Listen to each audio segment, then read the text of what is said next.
30 বছর আগের হতে পারে, 10 বছর আগের হতে পারে, কোনো সামাজিক প্রকল্প আমরা বন্ধ করছি না। আমরা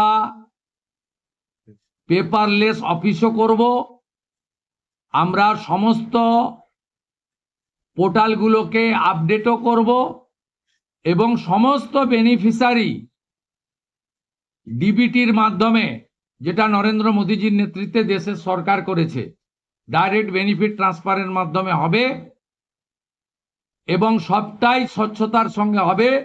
আপনার প্রশ্নের উত্তরে আমি পরিষ্কার বলে দিই, যে স্কিমটার কথা আপনি বলেছেন, আমি শুধু ওই স্কিমটা নয়, চালু থাকা কোনো সামাজিক কল্যাণকর কর্মসূচি বন্ধ এই সরকার করছে না, কিন্তু ট্রান্সপারেন্ট স্বচ্ছতার সঙ্গে সেগুলো হবে।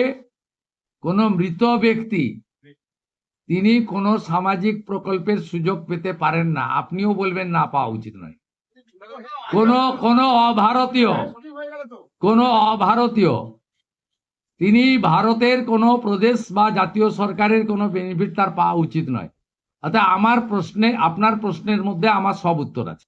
প্রাতিষ্ঠানিক দুর্নীতি, মহিলা নির্যাতন, পে কমিশন, এরিয়ার ডিএ, এগুলো নিয়ে নেক্সট ক্যাবিনেটে গুরুত্ব সহকারে আমরা ক্যাবিনেটে আনবো। নেক্সট মানডে হবে। আমাদের কিছু পেপার ওয়ার্কের প্রয়োজন আছে।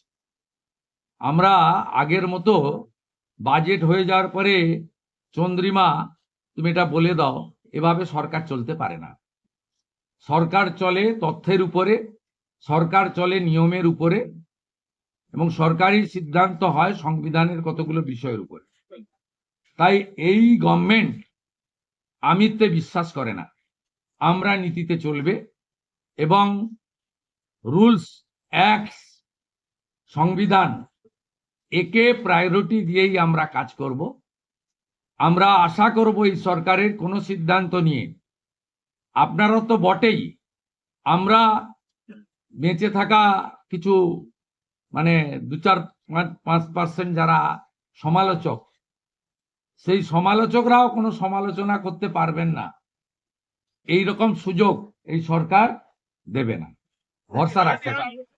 আমাদের দেশের সুরক্ষার প্রশ্ন, পশ্চিমবঙ্গের সুরক্ষার প্রশ্ন এবং যেভাবে জনবিন্যাস বদলে গেছে, আমরা প্রথম দিনই আমরা কেন্দ্রীয় স্বরাষ্ট্র দপ্তর তথা বিএসএফ এর সীমান্ত সুরক্ষিত করার জন্য জমি ট্রান্সফার প্রক্রিয়া আমরা আজকে অনুমোদন দিলাম এবং আজ থেকেই ল্যান্ড ট্রান্সফার প্রক্রিয়া শুরু হবে।